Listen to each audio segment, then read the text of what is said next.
प्रिय भक्तजनों, आज हम दुर्गा सप्तशती का 7वां और 8वां अध्याय श्रवण करेंगे। महर्षि मेधा ने कहा, दैत्यराज की आज्ञा पाकर चंड और मुंड चतुरंगिनी सेना को साथ लेकर हथियार उठाए हुए देवी से लड़ने के लिए चल दिए।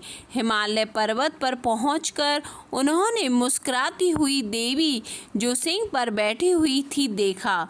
जब असुर उनको पकड़ने के लिए तलवार लेकर उनकी ओर बढ़े तब अंबिका को उन पर बड़ा क्रोध आया और क्रोध के मारे उनका मुख काला पड़ गया, उनकी भ्रुकुटियां चढ़ गईं और उनके ललाट में से अत्यंत भयंकर तथा अत्यंत विस्तृत मुख वाली लाल आंखों वाली काली प्रकट हुई, जो कि अपने हाथों में तलवार और पास लिए हुए थी।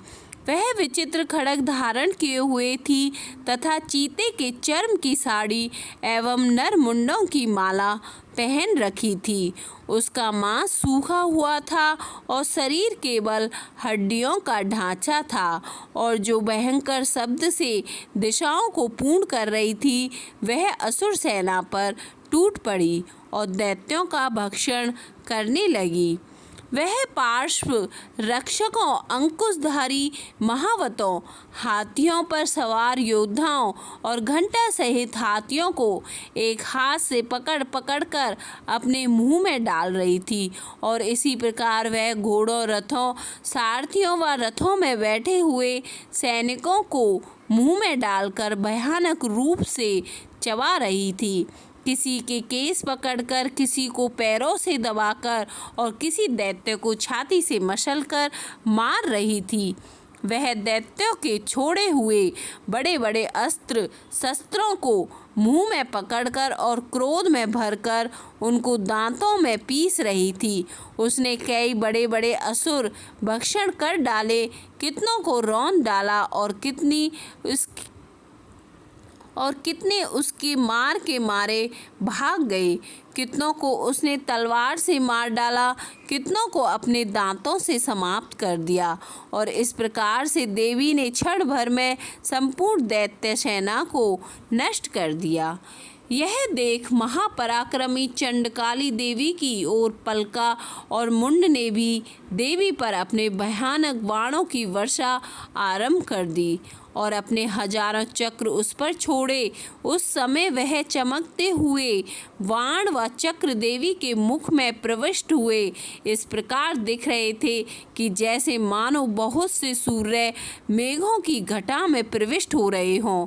इसके पश्चात भयंकर शब्द के साथ काली ने अत्यंत जोश में भरकर विकट अट्टहास किया। उसका भयंकर मुख देखा नहीं जाता था, उसके मुख से श्वेत दांतों की पंक्ति चमक रही थी। फिर उसने तलवार हाथ में लेकर हूँ शब्द कहकर चंड के ऊपर आक्रमण किया और उसके केस पकड़कर उसका सिर काटकर अलग कर दिया। चंड को मरा हुआ देखकर मुंड देवी की ओर लपका, परंतु देवी ने क्रोध में भरे उसे भी अपनी तलवार से यमलोक में पहुंचा दिया। चंड और मुंड को मरा हुआ देखकर उसकी बाकी बची हुई सेना वहां से भाग गई। इसके पश्चात काली चंड मुंड के कटे हुए सिरों को लेकर चंडिका के पास गई और प्रचंड अट्टहास के साथ कहने लगी, हे देवी, चंड और मुंड दो महादैत्यों को मारकर तुम्हें भेंट कर दिया है। अब शुंभ और निशुंभ का तुमको स्वयं वध करना है। महर्षि मेधा ने कहा, वहां लाए हुए चंड और मुंड के सिरों को देखकर कल्याणकाई चंडी ने काली से मधुरवाणी में कहा, हे देवी, तुम चूंकि चंड और मुंड को मेरे पास लेकर आई हो, अतः संसार में चामुंडा के नाम से तुम्हारी ख्याति होगी। 8वां अध्याय।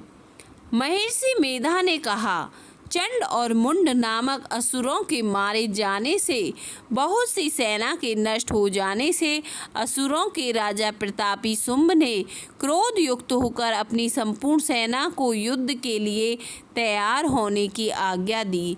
उसने कहा, अब उदयुद्ध नामक 86 असुर सेनापति अपनी सेनाओं के साथ युद्ध के लिए जाएं और कम्मु नामक 84 सेनापति भी युद्ध के लिए जाएं और कोटिवीर्य नामक 50 सेनापति और धौमपुल नाम के 100 सेनापति प्रस्थान करें। कालक, दोहर्द, मौर्य और कालके यह दैत्य भी मेरी आज्ञा से सजकर युद्ध के लिए कूच करें। भयानक शासन करने वाले असुरों का स्वामी शुंभ इस प्रकार आज्ञा देकर बहुत बड़ी सेना के साथ युद्ध के लिए चला। उसकी सेना को अपनी ओर आता देखकर चंडिका ने अपनी धनुष की टंकार से पृथ्वी और आकाश के बीच का भाग गूंजा दिया। हे राजन, इसके पश्चात देवी के सिंह ने दहाड़ना आरंभ कर दिया और अंबिका के घंटों के शब्दों ने उस ध्वनि को और भी बढ़ा दिया। धनुष की टंकार, शेर की दहाड़ और घंटे के शब्द से पृथ्वी और आकाश के बीच का भाग गूंज उठा और इसके साथ ही देवी ने अपने मुख को और भी भयानक बना लिया। ऐसे भयंकर शब्द को सुनकर राक्षसी सेना ने देवी तथा सिंह को चारों ओर से घेर लिया।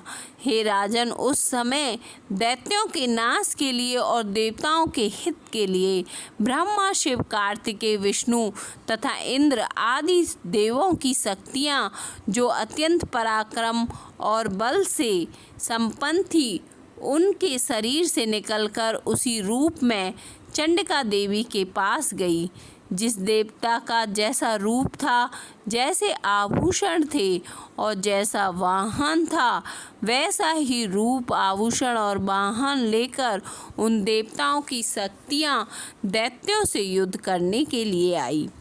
हंस युक्त विमान में बैठकर और रुद्राक्ष की माला तथा कमंडलू धारण करके ब्रह्मा जी की शक्ति आई। वृषभ पर सवार होकर, हाथ में त्रिशूल लेकर, महानाग का कंकड़ पहनकर और चंद्र रेखा से भूषित होकर भगवान शंकर की शक्ति माहेश्वरी आई और मोर पर आरूढ़ होकर हाथ में शक्ति लिए दैत्यों से युद्ध करने के लिए कार्तिकेय जी की शक्ति उन्हीं का रूप धारण करके आई। भगवान विष्णु की शक्ति गरुड़ पर सवार होकर शंख, चक्र, गदा, धनुष तथा खड्ग हाथ में लिए हुए आई। श्री हरि की शक्ति वाराह का शरीर धारण करके आई और नरसिंह के समान शरीर धारण करके उनकी शक्ति नारसिंगी भी आई।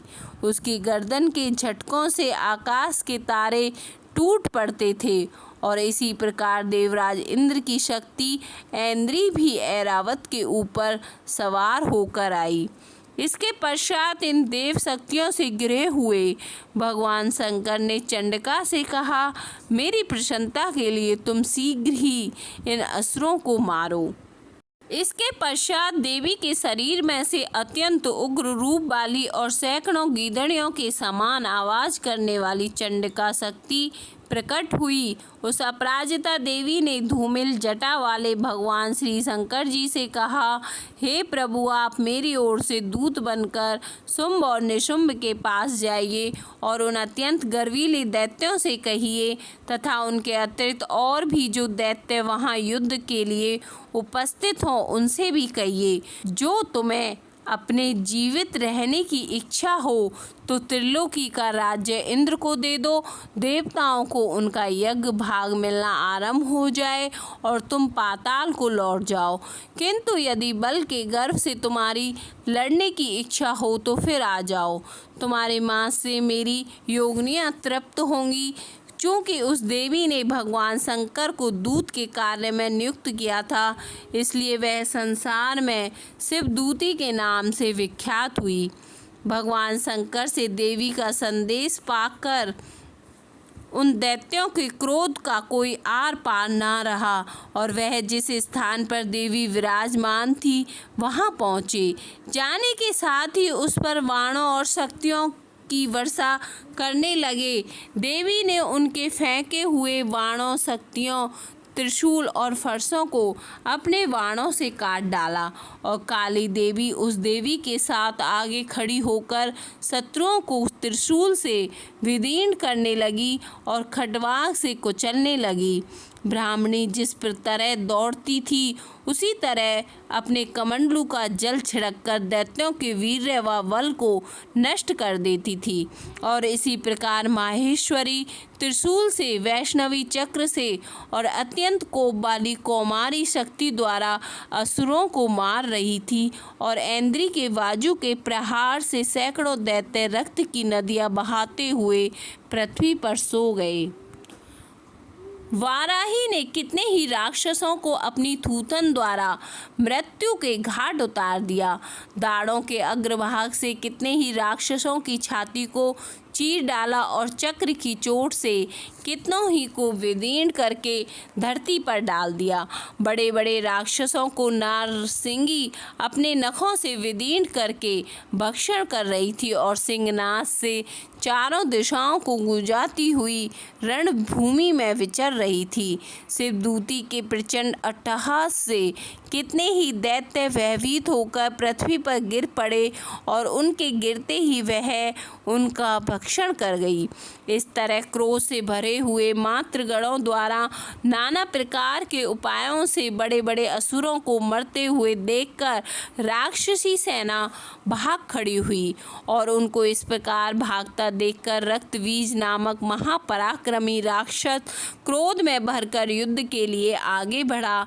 उसके शरीर से रक्त की बूंदें पृथ्वी पर जैसे ही गिरती थी तुरंत वैसे ही शरीर वाला तथा वैसे ही बलवान दैत्य पृथ्वी से उत्पन्न हो जाता था। रक्तबीज गदा हाथ में लेकर ऐन्द्री के साथ युद्ध करने लगा। जब ऐन्द्री शक्ति ने अपनी वज्र से उसको मारा तो घायल होने के कारण उसके शरीर से बहुत सा रक्त बहने लगा और उसकी प्रत्येक बूंद से उसके समान ही बलवान तथा महापराक्रमी अनेकों दैत्य भयंकर रूप से प्रकट हो गए। वह सबके सब दैत्य बीज के समान ही बलवान तेज वाले थे। वह भी भयंकर अस्त्र शस्त्र देवियों के साथ लड़ने लगे।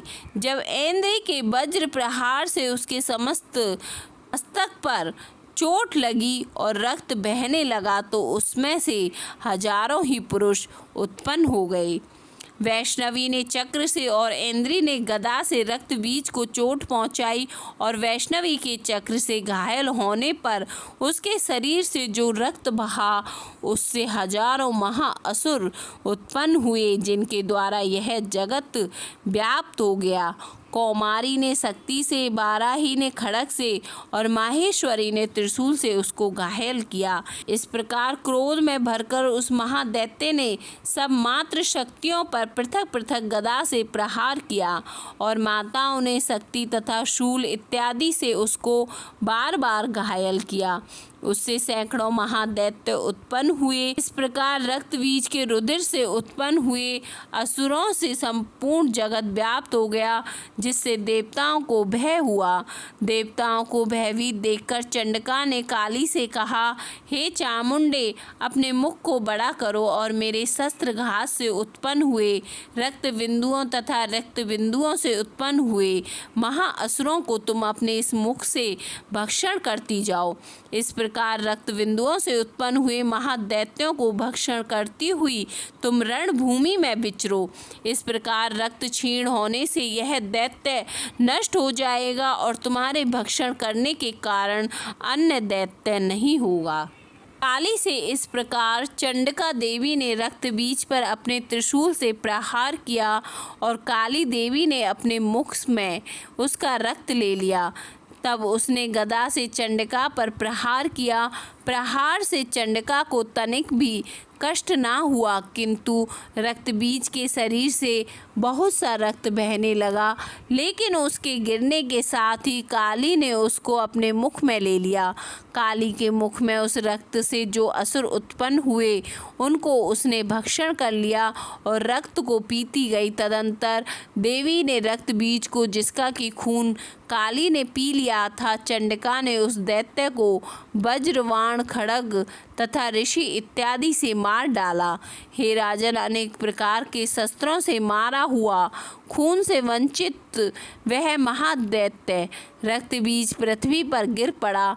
हे राजन, उसके गिरने से देवता अत्यंत प्रसन्न हुए और माताएं उन असुरों का रक्त पीने के पश्चात उद्यत होकर नृत्य करने लगी। 8वां अध्याय संपन्न।